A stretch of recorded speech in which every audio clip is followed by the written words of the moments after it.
Hey there, and welcome to Careers Unchecked, the podcast where we stop checking boxes and start making moves. This is for barrier breakers, career builders, and anyone who's ready to build a career that actually feels like theirs. I'm Brandy Oldham, career coach, interior designer, and year-round iced coffee drinker. Around here, we keep it real. From navigating career pivots to figuring out how to stay balanced when your to-do list feels like it's just never ending. Whether you're chasing that next promotion, thinking about switching things up, or just trying to figure out what's next, you're in the right place. My goal? To help you trust yourself, take action that feels good, and build a career that's sustainable, not stressful. So grab your drink of choice, settle in, and let's get to it. Let's start with this today. I'm not afraid to talk about money. Money doesn't make me nervous. It makes me curious because I believe money is a tool. And it's a tool that when it's in the hands of people with values, purpose, and vision, it can do so much good.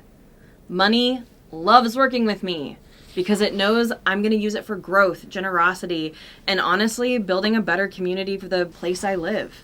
So no, I'm not afraid of money. But just because I'm not afraid of money doesn't mean I haven't made mistakes around it. Actually, at one point in my career, I was told I was getting a lateral move. No change in pay, just a different seat at the table. Lovely. I'm sure some of you have had this story. But here's what actually happened. I was given a new title, was moved over into a new department, and that lateral move turned into me doing higher level work. I ended up taking on a huge chunk of what had been a male colleague's role while still getting paid the exact same. And when I finally saw the numbers, he was making at least $40,000 more than I was, and I'm being very generous. I was doing more of his job than he was for a fraction of the pay. That moment, to be honest, it gutted me. Not because I wasn't capable, but because I had chosen to be silent. It had occurred to me to talk about money, but I didn't ask, and it cost me. So today, we're flipping the script. We're going to talk about how to have money conversations without shame, without fear, and without apologizing for wanting to be paid what you're worth. Because the truth is, not talking about money keeps the pay gap in place. And I'm on a mission to get that to stop as soon as humanly possible. Okay, so here's the deal.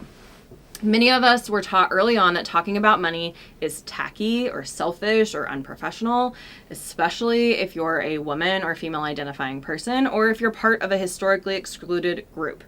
You've probably been told, whether directly or indirectly, to just be grateful for what you've been offered. But let's just talk about the cost of that silence. According to PayScale, women who don't negotiate their first salary can lose up to $1 million over the course of their careers. Yeah, let that sink in. And the Harvard Business Review found that women ask for raises just as often as men, but are 25% less likely to receive them. This isn't a confidence issue. It's about perception, bias, and honestly, a lack of transparency.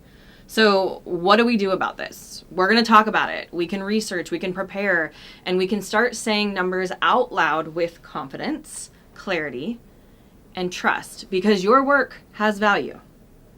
So let's get strategic here, and let's talk about how to make this money talk work for you. So number one, you gotta research like a pro. Let me say this loud and clear. You best be doing your homework. Use salary tools. Talk with a coach who can help you navigate, but you need to go deeper. Look at the industry reports, professional associations, have actual conversations with peers in your field, and please don't fall into the boomerang ask trap. That's what I call it. I see this all the time. Someone feels burned out, underpaid, and in an effort to reclaim their worth, they go into a negotiation and throw out a number that is wildly unrealistic. And guess what? It backfires.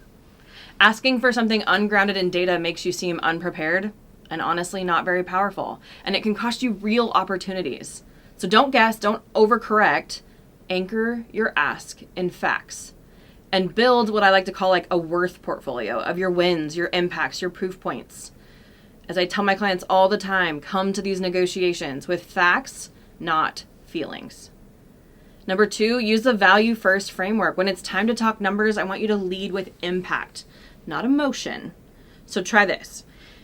In this last quarter, I led a project that increased customer retention by 18%, Based on the results and the market data I've gathered, I'd love to revisit my compensation. That is a very straightforward conversation. You're not begging, you're not blaming, you're not doing anything other than stating your case clearly, calmly, and using data points. I've done some market research and want to connect about aligning my salary with the scope of my role now that it's changed. It does not have to be fancy. It just has to be very clear and made in fact and data. Number 3, practice this until it feels natural. Look, having a money conversation is awkward. You do not have to get it perfect the first time, but you do need to practice. So you need to say it out loud. Alone in front of a mirror is wonderful. Maybe on a voice memo on your phone with a friend or with someone who can give you honest feedback. Anticipate what responses you might get. Get used to the sound of your voice saying and embodying the numbers that you're wanting to ask for. And don't rush through it. Sometimes the most powerful moment in a negotiation is the pause. Let the other person process what you've said. You've done your research, you've said your piece, now give them space to respond.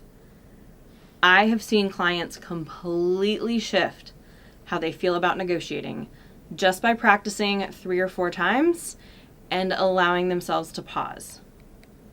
So this month, I would like to challenge you to do 3 things. So first of all, this week, write down 3 specific wins you've had in the last, 6 to 12 months. Things that made a very clear impact on your team, on your company, on your clients.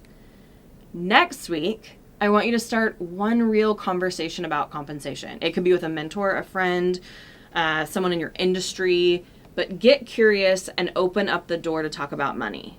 And then by the end of next month, I want you to practice your salary pitch out loud. Even if you're not job searching right now, this is about building a muscle. It doesn't happen overnight. So here's what I want to leave you with. Your salary, not a reflection of who you are, your character, or anything else about you. It's a reflection of what you've been told to accept. But you don't have to keep accepting less if what you're receiving is not market standard. You can ask, you can negotiate, and you can get paid what you're worth without apologizing for it. Money isn't awkward, it's honest.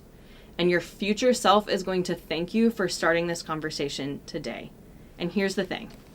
When money gets into the hands of really good people, they do really good work with it.